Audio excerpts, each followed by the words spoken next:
50. The book of Mark, chapter 9, verse 49 and 50.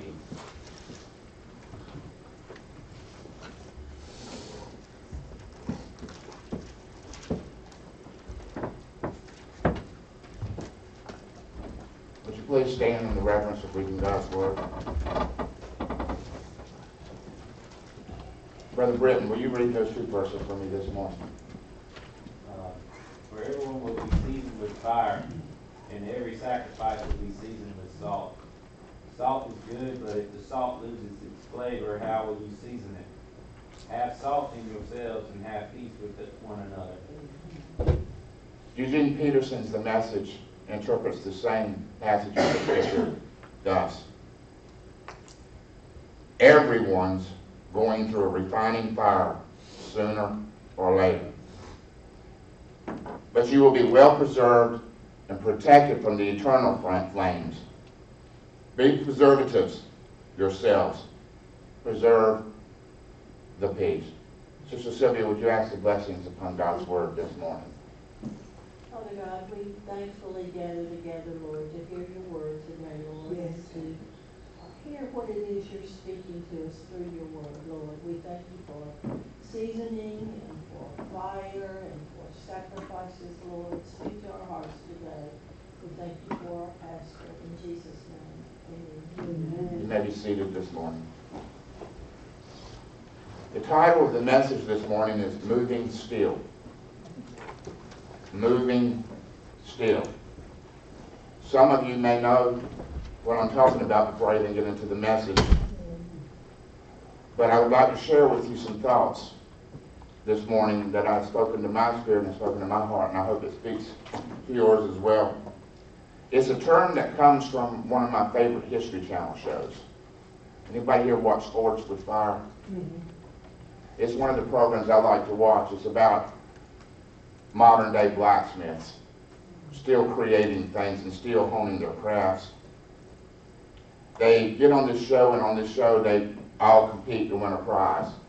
And what happens is when they go in, the four of them stand facing the judges at the time, and on their table, covered up with a cloth, they lift it up. When they lift it up, there's various pieces of steel from different things. Sometimes the steel's on the table in front of them, sometimes it's in a pile in front of them, sometimes it's in a device or an item. To give you a basic idea, they will have to use whatever's available and take the steel from something else to create a knife, to create a weapon.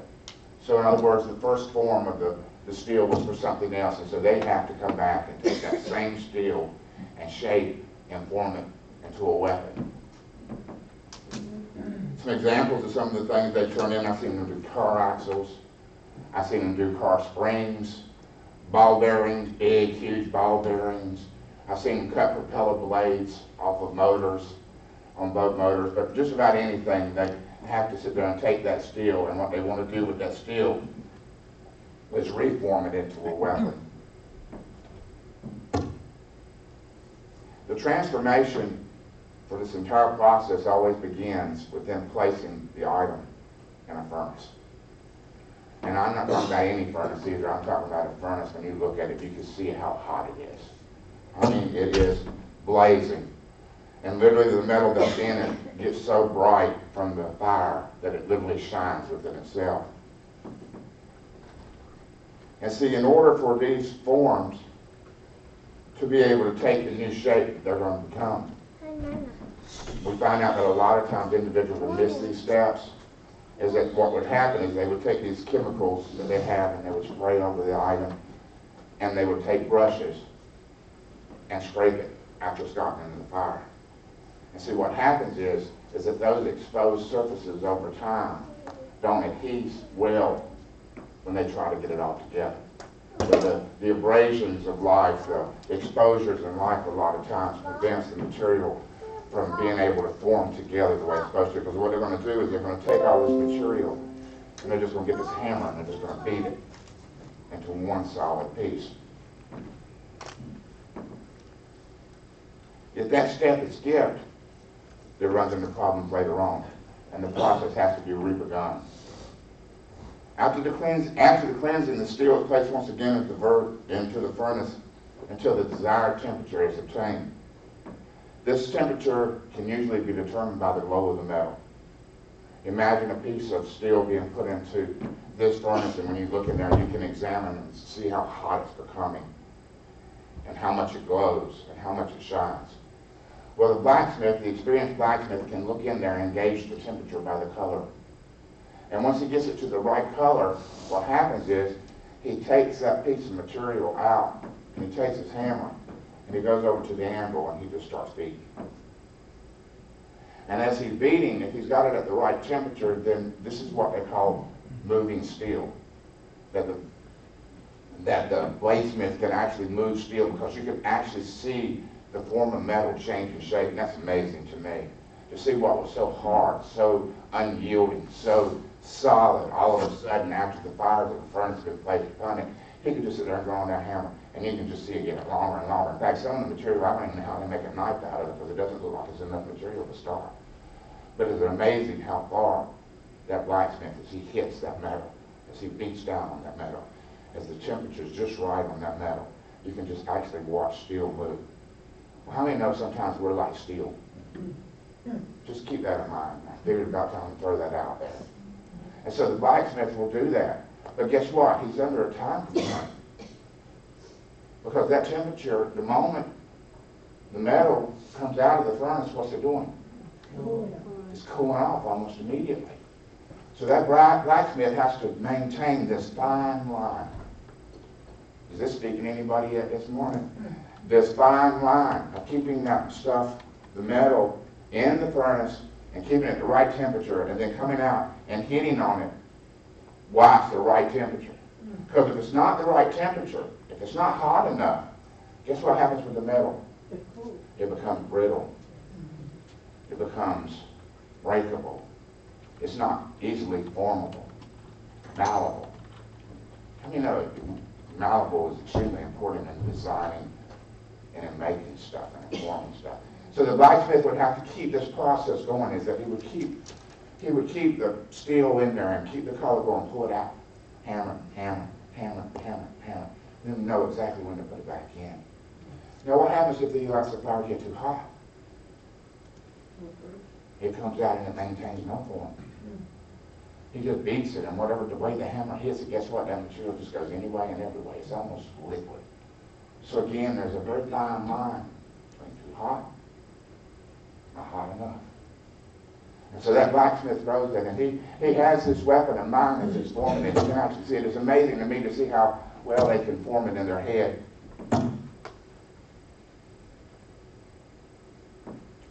See, the last stage of the process requires the steel to maintain a sharp edge. How many know that in the world we live in today, it's not easy to maintain a sharp edge? Once again, the material is placed back into the furnace. See, this is after all the forming process is done. This is after the shaping has taken place. This is when they got the basic form. Because at this time, up to this point here, they want metal to be formable, malleable. They want it to be able to be in the express shape that they're desiring for it to be. So what happens is when they get into that shape, you can see the knife. But it's not ready yet. It won't keep an edge. You can give it an edge, but it won't keep an edge. And so there's a last part of the process, is that blacksmith knows what form and shape he wants it in. And so what happens is he takes that really hot, shiny piece of metal, that weapon, the tongs, and pulls it out and dips it in liquid. Now, it's either oil, it can be oil or water. Water is more dangerous to use. You have to be really good to know how to use water, so they use oil a lot of times on that. But they call it a quenching. And when that quenching goes in, and they pull that thing back up, they go over there, and what they do, you see them with a little file. They'll get that file and go, nope, not hard enough. They didn't get it long, they didn't leave it in the fire long enough, they didn't get it right, the right temperature, so they'll take it back out. Stick it back in there. I've seen them take it 3 times. And then all of a sudden, they'll bring it back and they'll dip it in that water. And when they dip it in that water and they bring it out, they hear that hard sound, It lets them know the metal's right where it needs to be. And so when that happens, then they can go and do the polishing. And then they can go doing the edge. And I mean that sharp edge. It is something to behold, because you can see how it could just cut through almost anything if done right. And see, this is extremely important in the process as well, is to be able to maintain the edge. One of the things that's been spoken out to me a lot, and they said a lot of times in the programs, a lot of times they give free tests. So they have to get all the people that are in the contest and see who's bringing the best weapon about. And so one of the tests is they have to take that brand new weapon, and they do some crazy stuff. They'll take it over a steel drum and the handle and a hammer and just pound it into a steel drum. They'll go to a 2x4, that precious weapon that's just been formed. They'll go to a 2x4 and they'll just swing as hard as they can at that 2x4 to cut through it. I have seen them sit there and take, now they'll take a steel rod and place that blade on that steel rod and take a hammer and hit the back of the blade and just hit it. I mean, and you can see the people who created the weapons are going, they're cringing almost. And it's a statement they make that never leaves me when I say this. It says, in this part of the process, we're not concerned about what your weapon does to the item. We're more worried about what the item does to your weapon. And see, a lot of times if we're not careful, and we kind of get things a little bit messed up too as well. And let me share a little bit with you, because I think we're not as informed nation. I think that sometimes we're in a place in our life that God is saying it's time to move. The shape you're in, He has a design and a plan and a focus on us. He said, whether we realize it or not, we're in warfare, guys. Amen. And we were created to be weapons in God's arsenal. And with that being the case, we have to understand is that God knows what He's doing. Now, I'm going to tell you, it's not so easy. In fact, when we look at the scripture, it says that everybody is going through the refining fire. Amen. Sooner or later. Now, how many know that refining fire is not a comfortable place to be? Amen. How many of you felt like you've been banged on a little bit? Amen. How many feel like you've been banged on a lot? Does it make any sense in what I'm saying? Yes. And can you go back and see the process that right now, and that is that how else is it going to happen? Because we were horrible when we came into the process. We began as steel. And so God's taking that steel, and guess what He's doing? He's transforming it to His end, to His purpose, and to His desire. And so He knows exactly. I'm glad He's a master forgeman. I'm really glad. Amen. I'm glad He knows just the right amount of temperature to keep me, just the right amount of temperature that I need to stay at to be able to perform the way that He wants me to be formed, to do the things that I need to do. Now, I'm going to tell you, and I'm going to be honest with you, I would like to go and bypass the furnace. Amen. In my heart and in my spirit at times, I would like to bypass the furnace. And see, there's some things that, Father, help me to say it the way that I need to say it this morning. Something happened towards this week, and each week has been coming out. It's kind of hard. It's been a story that's been in writing. And so, I don't know how much I've said, how much I've not said, but the fact of the matter is God's being put me in the furnace, taking me out of the furnace, put me in the furnace, taking me out of the furnace, taking the hammer and hitting, and it's, it's just like that constant process. Is I'm waiting for the quenching. Anybody else there with me? I'm waiting for the quenching. I'm waiting for, He said, this is the form I want. This is where I want you at. This is what I want you doing right now. And so guess what? This is the last time the furnace is hot. We're going to get your basic form. We're going to get you shaved. We got your edge on now. Guess what? We're going to stick you in. You're going to be ready to go. That's going to be it. And you can go do what I predate you to do. That's what I want to do. Well, see, certain things happened this week that let me know only after. I pray I'm at the quenching. I pray I'm getting close to the quenching. Right now, y'all just what prayers I need to be able to eat again. That would be nice. It would be lovely to eat some of Rob's barbecue pork, but it might be expecting a little bit too. That's going to require a miracle, so I don't know if I can get away with that prayer. tonight. But anyway, keep that in mind. And so we went back to the doctor. That didn't quite start it at all, but got all the process rolling. And I got back and got a report from him this week. It added some things to it. And I've always been in the belief that when God speaks, I won't use names. Sometimes it makes people, they want to make sure that what they're doing is doing it for God, and I can understand that. Amen. So I had something early on in the process that just kind of threw me. And I really honestly, and you've heard me talk about it, but just to give you a basic idea, I thought that was going to bypass the furnace. I really thought the message that I got was going to bypass the furnace. But the first message I got was, guess what? It's going to be a surgery. I wanted surgery. Can everybody hear what I'm saying? I wanted surgery. I didn't want chemo. I didn't want radiation. I wanted surgery. And when that door opened, or I thought that door had opened, I was ready to hang on to it with everything I had. And went in there, and this person shared with me what the Lord had placed upon their heart. It's going to be a clean surgery. There's going to be very little blood. And the doctor's going to get it off. Now, going into surgery before I go into tonight, that was a nice thought. Here I am, I'm going to, I got diagnosed with this. This is a big scare. All right, God, I'm scared. All right, that's good enough. Let's go this way here. I'm sorry. And didn't work that way. I wake up after the surgery, found out the surgery couldn't happen because they found a tumor. And the tumor had to be dealt with. And because of the tumor, it would be, where the tumor was located would be not a place they could have surgery. It would deform me, so to speak, in order to do surgery, to be able to do that. And so I woke up out of that surgery wondering what was going to take place and how it was going to happen. And so then we started the road of where I'm at. I'm still getting to the doctor's report, so please hang with me.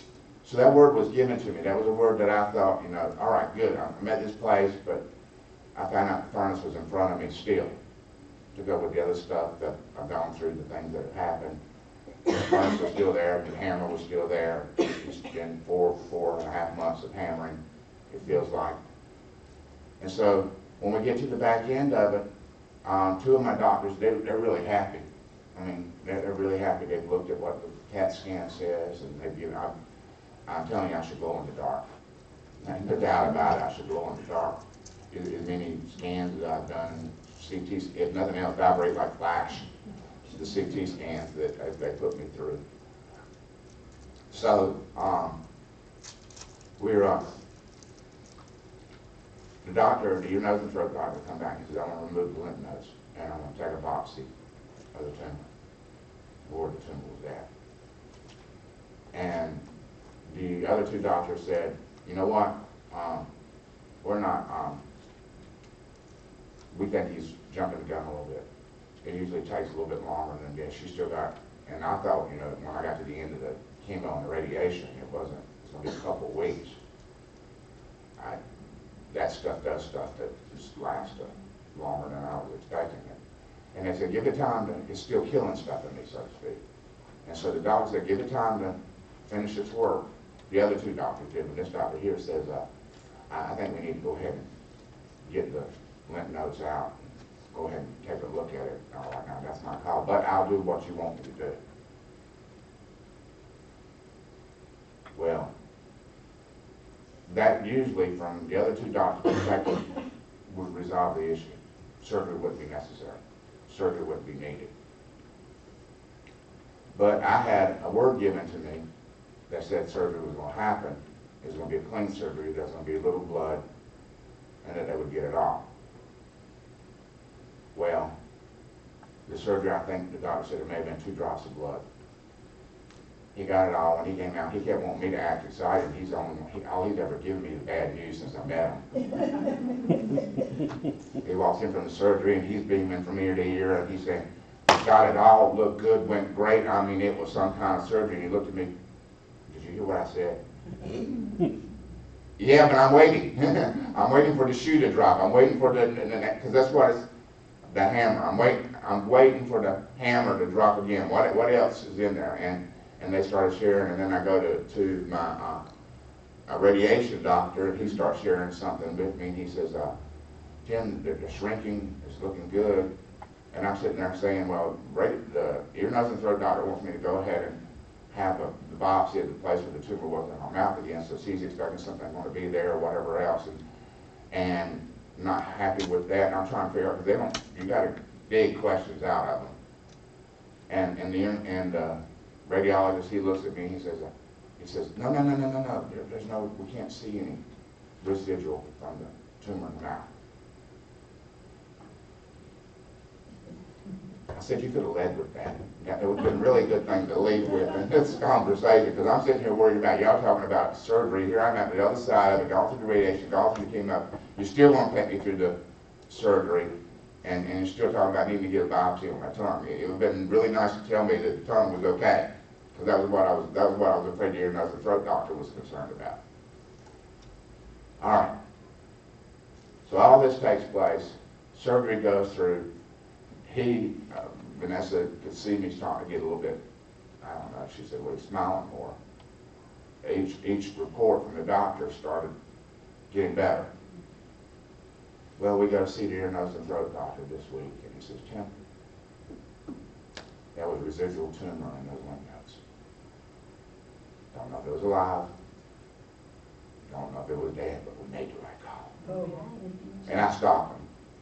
I said, I know, I'm not meaning to, I need you to understand where I'm coming from this. I'm telling you, I'm a man where my faith means something to me right now. And I want you to know that right now, you didn't get to do surgery on me just because you said you wanted to do surgery on me. You did surgery on me because God said you can do surgery on me, and it was going to turn out all right. Amen. Amen. And see, what they're saying is that there's good chances of those lymph nodes coming back. And that's what the doctor felt in his spirit that he was supposed to do, was he was supposed to get those lymph nodes out. Because he didn't, it doesn't normally happen. That's not what normally takes place. Well, see, that word that kind of disappointed, the word that kind of disappointed me at the beginning, turned around and was a chief indicator of the choice and the decision that I need to make at a later time. And I give God praise and glory for it, because right now, that wasn't a hard decision. You know, my wife was in there. That was not a hard decision. I already been told there's going to be surgery. I already been told there's going to be a little blood. And see, even going into that surgery, guys, y'all have to understand something else too. The lymph nodes was restricting one of the veins in the side of my neck, and they were going to have to remove it. Now, that's very hard. I don't know how they could do a little bit of blood. They can probably do it, but I think there would be a lot more blood if you're going to be removing a vein or whatever else. But when the doctor went back into that area, he said the restriction was no longer there. It was no longer necessary to remove the vein. And so for the last 3 doctor's reports, I've been in shock, and they have done nothing but add to the good reports, the reports about. And I'm saying this is that right now, as I want you to know, God's still in control. God's still working. I don't care how hot the furnace gets. I don't care how difficult it gets to put one foot in front of the other one. Sometimes it doesn't feel like it's making a difference. When you feel like sometimes you're all alone, I want you to know you're not. Amen. I want you to know that right now, it may not happen as quick as you want to, and you might have to go through something you would rather not have gone through, but I'm telling you, he can still be there through the same process and give you a word that in the hour of your greatest need, that word can come forth and come to fruition. How do I feel right now on the other side of this is I would have hated gone through everything that I just went through right now and left those lymph nodes in and only turn around and have to resurface at a later time and have to deal with them again. Can somebody praise the Lord for this?